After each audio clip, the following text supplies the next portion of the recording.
Comme plusieurs dizaines de familles de la métropole grenobloise, les Durand participent actuellement à une opération pilote pour collecter séparément leurs déchets alimentaires. Savez-vous que nos déchets alimentaires représentent 30% du contenu de nos poubelles grises, soit 60 kg par an et par habitant? Et pourtant, ces déchets alimentaires sont une ressource que l'on peut valoriser. S'ils sont correctement triés et récupérés, ils servent à fabriquer du compost. Ce compost est ensuite utilisé par l'agriculture locale pour faire pousser de nouveaux légumes, tout beau, tout frais, nourris avec nos déchets, ce qui permet de réduire l'utilisation des engrais.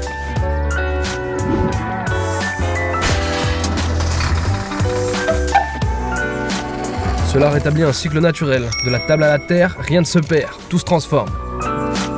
Tous nos déchets alimentaires, maintenant, on les met dans notre nouvelle poubelle marron que la métropole nous a fournie.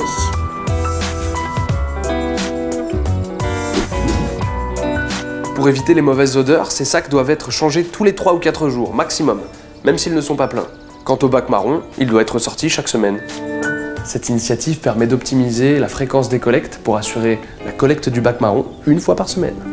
Grenoble-Alpes Métropole s'est engagé dans une politique ambitieuse de gestion de nos déchets. Premier objectif, diviser par 2 le volume d'ordures ménagères dans la poubelle grise, notamment en y jetant moins d'emballage et de nourriture. Deuxième objectif, parvenir à recycler 2/3 des déchets que nous produisons. Cela inclut les déchets d'emballage, le verre, les déchets encombrants et occasionnels et les déchets alimentaires. Ces 2 objectifs doivent être atteints en 2030. Si on s'y met tous, ça va le faire. On peut vous poser une question? Mais oui, bien sûr. Si nous n'habitons pas dans les quartiers de l'opération pilote, on fait quoi de nos déchets alimentaires avant de recevoir notre nouvelle poubelle marron? Il y a 3 options possibles. Si vous avez un jardin, vous pouvez vous procurer un composteur individuel auprès de la métropole. Vous vivez en appartement? Demandez-lui dans ce cas un lombricomposteur. Ou alors créez un site de compostage partagé avec vos voisins. Dans tous les cas, la métropole pourra vous former et vous accompagner. Appelez le 0800 500 027. Appel et service gratuits à partir d'un poste fixe, du lundi au vendredi. Ou allez sur les pages déchets du site lametro.fr. Mais ça fonctionne ça, le compostage partagé ou individuel? Mais ouais, super bien. Tenez, regardez, suivez-moi. Grenoble-Alpes Métropole expérimente actuellement des dispositifs pour favoriser le compostage de proximité. À Venon, des composteurs individuels ont été distribués aux habitants. On est une famille de 5. Avec le composteur, on s'affranchit de, je pense, largement un tiers, voire la moitié de ces déchets ménagers, quoi. Alors, le compost, ça sert évidemment à faire de l'engrais. Donc les gens s'en servent principalement dans leur potager. Personnellement, je ne fais pas de potager, mais j'ai quand même un compost parce que ça me permet de réduire mes poubelles alimentaires. Vraiment, les quantités diminuent, les réduisent, ça devient presque de la terre, donc il n'y a vraiment pas de souci d'odeur particulière. Je suis un composteur convaincu, même si je préfère encore avoir des poules parce que je trouve que c'est à la fois plus sympathique, on a des œufs et puis elles mangent tout, donc c'est tout aussi efficace. À la résidence du château à Échirolles, c'est une autre solution de compostage qui a été proposée aux habitants.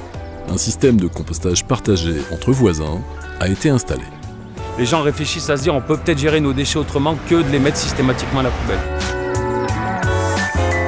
Alors le principe du compost, c'est de varier les matériaux, c'est-à-dire que nos déchets de cuisine sont très humides et on compense cette humidité par du broyat de bois, donc de la branche broyée. Une résidence avec beaucoup d'espace vert, donc le compost pourra être mis au pied des végétaux. Voilà. Mais au niveau environnemental, il est toujours préférable de laisser de la matière organique au sol, puisqu'on ne fait que reproduire la nature. Le but, c'est que les résidents puissent gérer eux-mêmes les sites de compostage. Je suis copropriétaire à la résidence du château. On récupère le compost qu'on met après déjà sur les végétaux, puis ceux qui en ont besoin, qui veulent faire des jardinières, ils se servent une fois qu'il est utilisé. Il y a vraiment un intérêt, c'est des techniques qui se développent, et pourquoi pas un jour envisager des petits carrés de jardin à l'intérieur de la copropriété, comme c'est le cas ailleurs. Le périmètre de ces opérations pilotes va s'élargir. D'ici 2021, la collecte en porte-à-porte des déchets alimentaires et la promotion active du compostage concernera progressivement tous les habitants de la métropole. Trier nos déchets alimentaires pour qu'ils retournent à la terre, c'est élémentaire. On compte sur vous.